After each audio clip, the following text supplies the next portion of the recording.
이번 편은 갑오징어 스피닝 사용에 대해 말씀드리려고 합니다. 우선 이번 영상의 제작 이유는 다음과 같습니다. 현재 제 영상을 보시고 많은 분들이 갑오징어 낚시의 스피닝 태클에 관심을 갖고 계시고 스피닝 태클 사용자도 많이 늘고 있음에 있어서 현직에 계신 분들의 수많은 민원과 현재 갑오징어 낚시하는 분들도 무분별한 스피닝 태클의 캐스팅으로 피해를 호소하는 분들도 많기에 적어도 기본적인 스피닝 사용 방법과 스피닝 태클의 사용 이유의 이해를 돕고 스피닝 사용자의 기본적인 행동 양식에 대해서 설명드리려고 합니다. 지금부터 말씀드리는 내용은 정말 중요한 내용이기도 합니다. 단순하게 헬스에서 500 이하 언더아머 금지, 골프에서 드라이브 200 이하 카트 금지, 당구에서 300 이하 마세이 금지와 같이 단순하게 밈으로 끝나는 상황이 아니라 남한테 하루 종일 크나큰 피해를 줄 수도 있기 때문에 스피닝 태클에 조금 더 확실한 규칙이 필요하기도 하고, 제가 뭐라고 규칙을 만들 순 없지만 좀 더 원활하고 건강한 스피닝 사용자들이 늘어가길 바라면서 제 영상을 보시는 분들만큼은 이 정도는 지켜주셨으면 좋겠다라는 생각으로 영상 제작하게 됐습니다. 스피닝뿐만 아니라 베이트의 캐스팅조차 하지 않으시는 것이 좋을 수도 있습니다. 이유는 단순합니다. 배가 어디로 가는지 알고 배가 가는 방향에 미리 던져야 주변 분들과 라인 트러블도 없지만, 단순하게 배의 이동 경로를 이해하지 못한 채로 사방에 남발하는 캐스팅을 정말 의미 없는 캐스팅이기도 합니다. 이는 남한테 피해를 주기 이전에 스피닝 캐스팅을 하는 이유에도 맞지 않기 때문입니다. 우선 모든 물고기와 두 종류는 조류에 따라 움직이기 때문에 이를 낚시로 잡기 위해서는 고기를 잡는 라인, 이거 말로 설명하기 힘든데 그걸 결이라고 말하는데, 그 결이라는 게 존재합니다. 이게 무슨 얘기냐면, 단순하게 제가 자주 하는 장르 중에서 갯바위에서 농어를 예를 든다 쳐도 농어가 있는 핀 포인트에 정확하게 그 자리에 고기가 있다고 가정을 해도 정말 신기하게도 내가 서 있는 위치가 달라짐에 따라, 그러니까 루어를 끌어오는 방향에 따라 어떤 자리에선 바이트로 이루어지고 어떤 자리에선 대상어가 반응하지 않는 상황이 발생할 정도로, 그 바다 낚시에 있어서 조류의 결이라고 하는 것은 강제로 억지로 조류를 깨 부수는 낚시 방법은 어쩌다가 잡을 수 있을지언정 정상적인 마리수가 불가능하기 때문입니다. 또한 여기서 중요한 것은 고기를 잡고 안 잡고의 문제가 아니라 조류의 결을 깨는 순간 배가 흘러가는 방향이 아닌 대각선이나 사선으로 내 채비가 흘러감으로 인해서 스피닝 캐스팅으로 주변에 피해보는 분이 엄청 속출할 것이고, 그로 인해서 더더욱 스피닝 사용자는 민폐다 라는 인식이 늘어나기 때문입니다. 정확하게 배의 이동 경로와 선속, 유속 어느 정도 계산을 해서 캐스팅한다고 한들 저 또한 마찬가지지만 100번 던져서 100번 전부 원하는 곳으로 안착하는 건 쉽지 않습니다. 이는 바람의 영향으로 배가 움직이는 경로가 달라질 수도 있고, 갑작스럽게 바뀌는 조류의 영향으로 채비가 다른 곳으로 날아갈 수도 있습니다. 이럴 때는 1초만 더 운영해 볼까? 내 앞으로 좀 당겨 와볼까? 이런 생각을 하실 필요가 없습니다. 수심이 10m건 50m건 100m건 내가 잘못 던졌고 내 채비가 남들한테 피해를 끼칠 우려가 있다고 하면은 무조건 회수해야 되는 게 맞습니다. 적어도 내가 낚시하는 수심에서 100번 이상 회수할 각오가 되어 있지 않는 한 스피닝 캐스팅은 사실 자제하는 게 좋습니다. 그러니까 그 정도의 마음가짐으로 스피닝 태클에 임하는 게 저는 맞다고 봅니다. 정상적으로 내려간 채비들의 나 혼자의 생각으로 던져진 채비가 남들한테 피해를 주는 건 그 어떤 이유로도 합리화될 수는 없습니다. 배가 하루 종일 앞으로 들어가는데 앞에 분이 하루 종일 라인을 흘려서 나한테 하루 종일 라인이 온다고 생각해 보시면 무슨 말인지 이해하실 것 같습니다.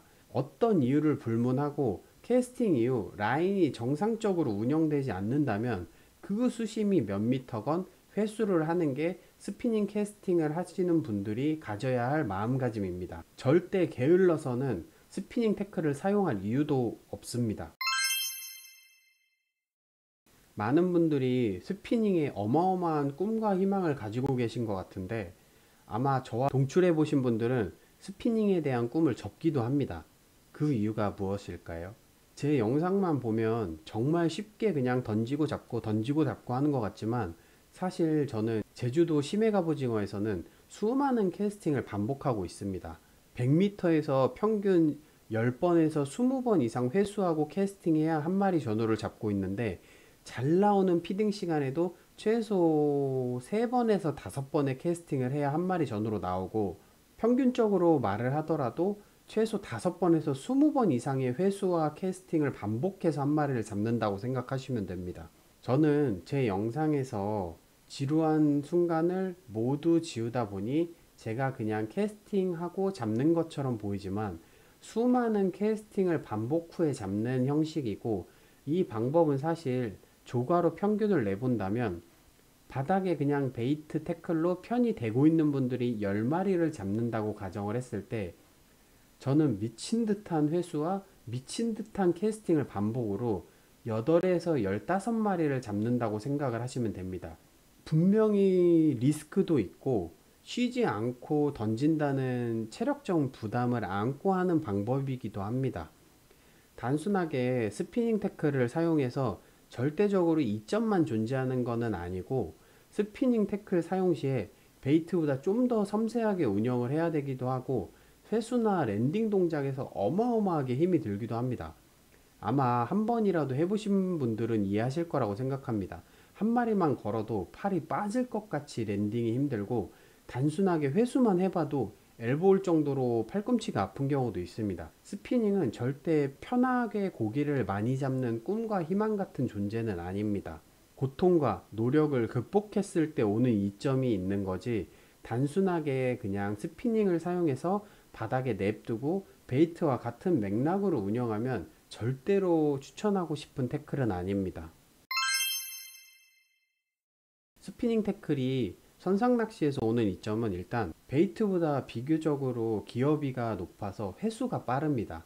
그만큼 힘도 들겠죠. 그리고 이거는 가장 큰 장점인데, 무거운 채비를 배 위에서 베이트보다는 멀리 던지기 용이합니다. 그리고 이건 좀 미세한 차이인데, 깊은 수심에서 좀 더 베이트보다 빠르게 바닥을 찍을 수도 있습니다. 그리고 베이트의 파지법보다 손목에 무리가 덜 가서 좀 유리한 것도 있습니다. 스피닝의 장점이 사실 극대화되려면 입문자에서 중급자분들한테는 사실 추천드리고 싶은 태클은 아닙니다. 이 이유는, 스피닝의 장점은 넓은 범위를 캐스팅해서 빠르게 탐색하고 여러 각도를 확인하면서 고기가 타는 결을 찾는 게 가장 큰 이유인데, 입문자에서 중급자까지의 낚시인 분들은 배의 움직임이나 채비의 움직임을 완전히 이해 못한 상태이신 분들이 많기 때문입니다. 그럴 경우에는 사실 베이트와 같은 방식으로 운영을 하게 되는데, 그렇게 사용하시면 스피닝의 이점은 저는 크게 없다고 생각합니다. 그럼 베이트보다 스피닝을 사용해야 하는 이유는 단순합니다. 충분하게 선속과 유속이 나오지 않아서 스피닝 캐스팅을 사용해서 넓은 범위를 빠르게 탐색하고 운영하기 위함과, 선상낚시 특성상 자리에서 오는 조가 차이가 큰 장르일 경우에 배와 채비의 움직임을 이해한 상태로 스피닝 캐스팅을 이용해서 자리에서 오는 조가 페널티를 줄이는 게 가장 큰 이유라고 볼 수 있습니다.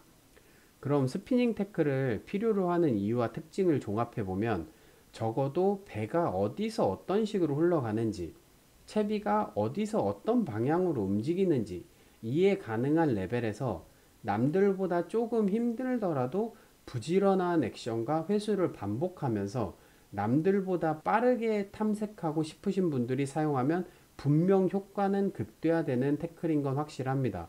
다만 남들보다 체력이 2배 이상 드는 것도 당연한 것이고, 처음 숙련도가 낮을 때는 베이트 태클보다 조과가 더 떨어지는 상황이 연출되는 것도 당연한 결과이기도 합니다. 저는 사실 스피닝 태클을 쓴 지 10년도 훨씬 더 됐는데 10년도 훨씬 전부터 타이라바도 스피닝으로 즐겼고 10년도 훨씬 전부터 쭈갑도 스피닝으로 자주 즐겼습니다. 하지만 선사에서 스피닝을 반대하는 배에 탔을 때는 베이트로 낚시를 즐겼고 절대 선장님한테 전화해서 스피닝이 왜 안 되냐 여쭤본 곳조차 없습니다. 선상 낚시는 선장님의 개인 사업체입니다. 절이 싫으면 중이 떠나는 게 당연한 결과입니다. 그리고 스피닝 캐스팅을 하면서 수백 번, 수천 번 반복했지만 저는 주변 분들한테 조금이라도 피해가 갈 것 같으면 바로바로 회수했습니다.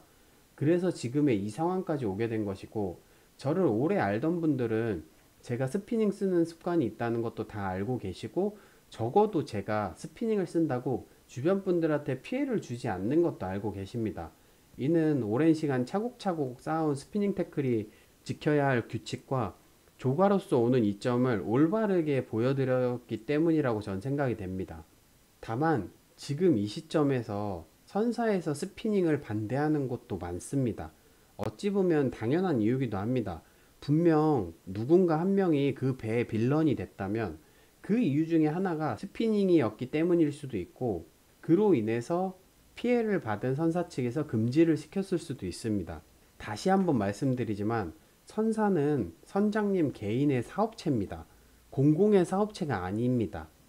절이 싫으면 중이 떠나는 게 맞고 중이 떠나기 싫으면 그 절에 맞추는 게 맞는 겁니다. 스피닝을 반대하는 선사가 있지만 내가 그 선사를 타고 싶으면 옳고 그름을 따지지 마시고 베이트를 그냥 사용하시면 됩니다. 다만 저는 한편으로 스피닝 태클이 무조건 나쁜 시선으로 바라보는 것도 참 아쉽기도 합니다. 지금부터 불과 10년도 안 된 최근만 보더라도 한치 낚시를 가서 스피닝을 쓰면 대부분의 분들이 힘들게 그걸 왜 써? 앞으로 던져서 엉키면 어쩌려고? 그거 안 써도 잡혀. 어차피 집어든 키면 집어는 아르되는 거야. 그냥 베이트 써도 괜찮아. 이렇게 말하시는 분들이 95% 이상이었습니다. 처음에 쓸 때도. 지금 갑오징어를 마찬가지로 처음에 스피닝 태클은 그 당시에도 수많은 선사에서 반대하는 입장이 컸습니다. 하지만 지금 한치 시장에서 베이트는 사실 거의 거치용이 전부가 돼버렸고, 시간이 지나면 지날수록 스피닝 태클의 장점을 이해하고 다들 스피닝 로드를 흔들기 시작했습니다. 불과 이게 몇 년 안 됐습니다. 스피닝 태클들의 조과를 인정하기 시작했고, 요즘은 꼭 스피닝 태클을 앞으로 던져서 끌어오면서 잡으라고 오히려 선사 관계자분들이 권하시기도 합니다. 아직 선상 스피닝 태클의 시장은 발전하지 못한 초창기 시장이라고 저는 보고 있습니다. 저는 현재도 수많은 로드와 릴을 테스트하면서 선상 스피닝 태클 시장의 발전을 기대하면서 개발도 하고 있고, 언젠간 스피닝 태클이 꼭 남한테 피해주는 태클이 아니라 스피닝을 사용할 줄 아는 것만으로도 기술로 인정받고 더 많은 분들이 사용할 날이 올 거라고 저는 믿고 있습니다. 이번 영상은 비교적으로 스피닝 사용자에 대해서 부정적인 요소랑 원인을 좀 많이 담았습니다. 하지만 이전 영상 끝에서도 말씀드렸다시피 저는 스피닝에 도전하시는 분들을 항상 응원하고 있습니다. 그렇기에 저는 스피닝 시장이 좀 더 확장되기 위해서 좀 더 이론적으로 추가되어야 할 부분과 실전에서 필요한 부분을 영상으로 제작해 보려고 합니다. 사실 유튜브에서 이론 영상을 다룬다는 것은 자극적인 내용도 없고 시장성에 맞지 않는 주제이기도 합니다. 며칠 내내 고민하고 대본 쓰고 편집하고 밤새 만들어도 시급이 사실 100원도 안 나오는 이론 관련 컨텐츠라고 생각이 됩니다. 유튜브를 보는 시청자들은 대부분 수험생도 아니고 이렇게 진지하고 머리 아픈 컨텐츠보다 사실 가볍고 즐겁고 자극적이게 볼 수 있는 컨텐츠가 분명 훨씬 더 유튜브 시장성에 알맞기는 하지만, 저를 구독해 주시고 응원해 주시는 많은 분들이 댓글로 질문 주시는 방향성이나 저를 필요로 해 주시는 분들이 원하는 정보가 이러한 방향으로 이론 컨텐츠로 설명했을 때 사실 가장 많이 담을 수 있기 때문에 오늘도 저는 머릿속에 있는 정보를 틈틈이 메모하고 그림 그리면서 제 영상 보는 분들이 필요로 하는 컨텐츠를 만들기 위해서 최선을 다해 보려고 합니다. 댓글로 더 알고 싶은 내용이나 이런 것들을 적어주시면 이론 영상을 제작하는 데는 좀 많이 도움이 됩니다. 저는 어느 정도 알고 있지만 많은 분들이 어떤 걸 가장 궁금해 하는지를 제가 알고 있다면 좀 더 좋은 영상을 만드는 데 도움은 됩니다. 그럼 오늘 영상은 여기서 마치도록 하겠습니다. 영상 끝!